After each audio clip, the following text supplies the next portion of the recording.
Halo Bang, ini lagi rame nih Bang, dibahas netizen ini. Rame? Itu di Twitter tuh orang sedang perang sekarang Bang. Perangnya itu sedang membahas pidato Ibu Mega kemarin. Iya. Orang bilang itu di netizen itu bilang itu seperti melihat Ibu Mega yang sebenarnya katanya. Iya. Karena memang sejak selesai menjabat presiden, Ibu Mega pidatonya cenderung lebih humanis gitu Bang ya. Apalagi semenjak 10 tahun PDIP berkuasa, ya kita nggak melihatlah pidato-pidato Ibu Mega yang kritis gitu terhadap pemerintahan. Nah kemarin itu ada sesuatu yang berbeda Bang. Itu gimana mendapat Abang tuh? Ya, saya melihat bahwa memang apa yang disampaikan Ibu Mega itu pertanda Republik kita memang sedang tidak baik-baik saja. Bu Mega ini adalah seorang politisi yang lahir besar dari situasi yang memang menghambat Bu Megawati untuk naik ke puncak. Dan perjalanan panjang itu membuat beliau mengerti mana yang baik, mana yang tidak baik untuk bangsa. Ketika menurut beliau masih dalam tataran yang baik untuk bangsa, beliau tidak akan keluar untuk menyampaikan kritik, tapi cenderung memberikan masukan lewat jalur-jalur atau kanal-kanal yang beliau miliki kepada penguasa. Tetapi kemarin, apa yang disampaikan oleh Bu Mega dalam pidatonya yang di hadapan ribuan relawan yang dikumpulkan itu, saya melihat bahwa saya menangkap Indonesia sedang ada yang tidak beres. Indonesia sedang tidak baik-baik. Indonesia demokrasinya sedang terancam. Indonesia hukumnya sedang kacau balau. Itu yang saya tangkap. Dan apa yang disampaikan Bu Mega adalah pesan perlawanan terhadap kesewenang-wenangan penguasa. Kita melihat bagaimana secara kasat mata belakangan ini dari proses politik yang menghasilkan pasangan capres-cawapres. Semua publik melihat situasi yang nyata bagaimana penguasa memperalat apa yang dia miliki untuk mengontrol, mengarahkan, membawa lembaga-lembaga negara memenuhi kepentingannya. Salah satunya adalah lahirnya pasangan Prabowo Gibran. Ini lahir dari sebuah mekanisme yang menurut banyak publik dari hasil tangkapan lembaga survei memang dianggap bahwa ini adalah pembangunan politik dinasti oleh Pak Jokowi. Nah inilah yang ditangkap oleh Bu Megawati, adanya upaya yang menyimpang dari reformasi dan adanya upaya menyimpang dari garis politik kerakyatan marhainis yang dibangun oleh PDI Perjuangan bersama Bung Karno sejak lama. Ini sedang akan disimpangkan, justru disimpangkan oleh kader yang dimiliki. Sehingga saya melihat bahwa kemarahan Bu Mega itu adalah sebuah kemarahan yang wajar,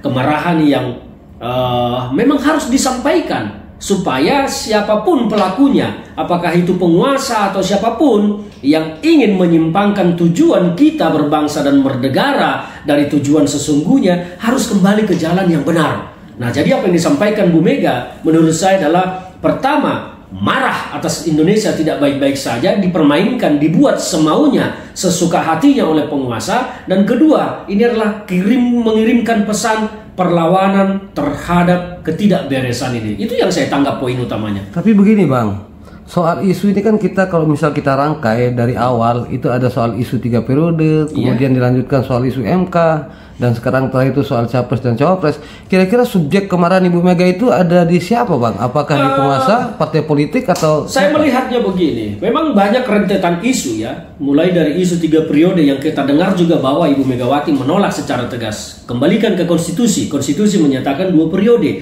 maka harus ke situ. Ditambah lagi isu-isu lain sampai ke perpanjangan waktu masa jabatan presiden hingga sekarang lahirnya pasangan capres-cawapres. Jadi apa yang disampaikan Bu Megawati itu menjurus kepada penguasa. Penguasa ini bisa gabungan dari partai politik, bisa partai politik, dan bisa orang per orang.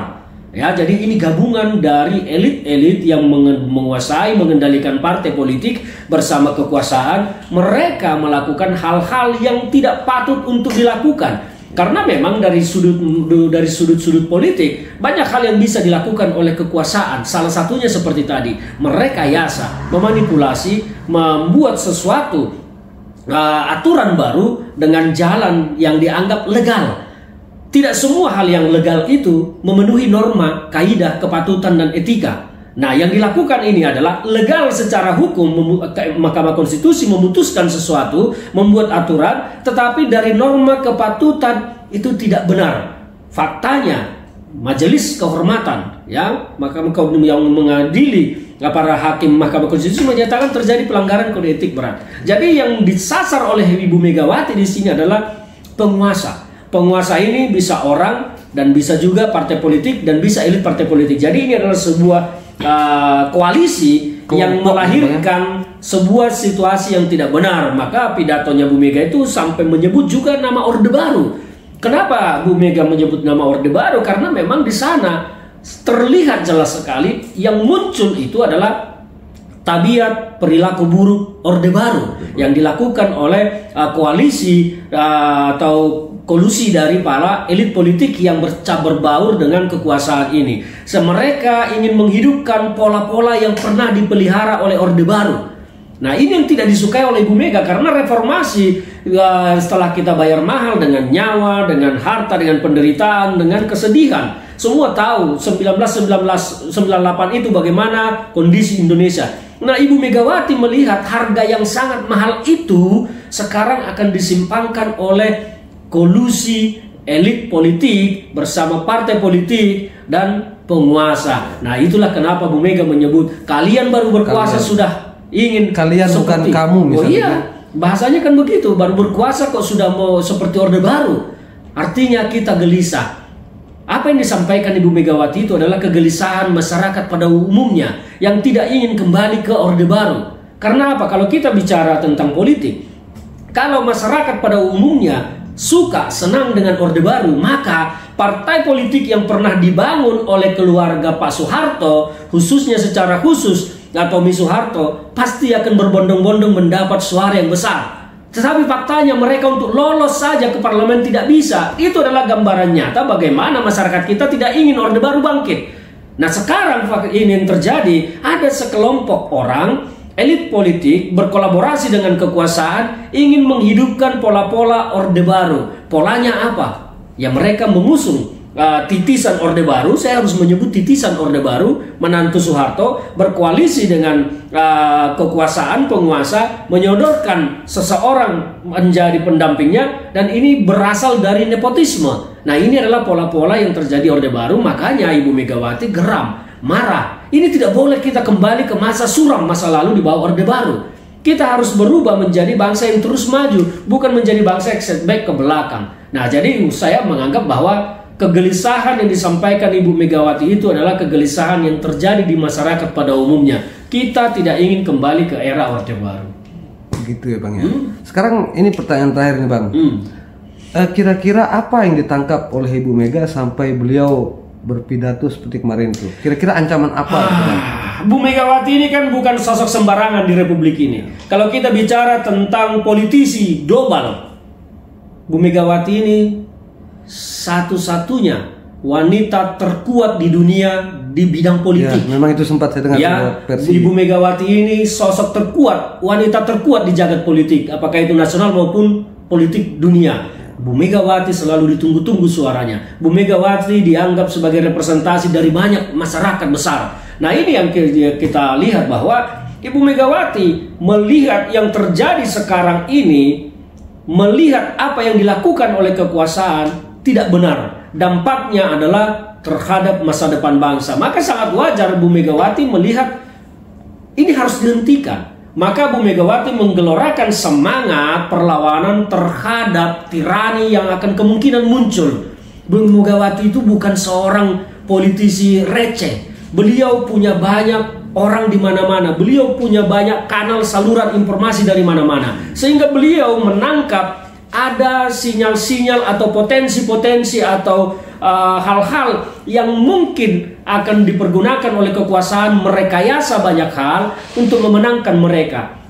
Dan ini hanya bisa dihentikan oleh masyarakat. Maka Bu Megawati meskipun pidatonya dalam posisi itu, tapi beliau ingin mengajak seluruh masyarakat berdiri melawan kemungkinan-kemungkinan kecurangan yang akan dilakukan oleh kekuasaan untuk memenangkan kelompok mereka. Kalau bicara tentang kekuasaan, siapa yang tidak tahu siapa penguasa? Kalau bicara tentang kekuasaan, siapa yang tidak tahu orangnya siapa?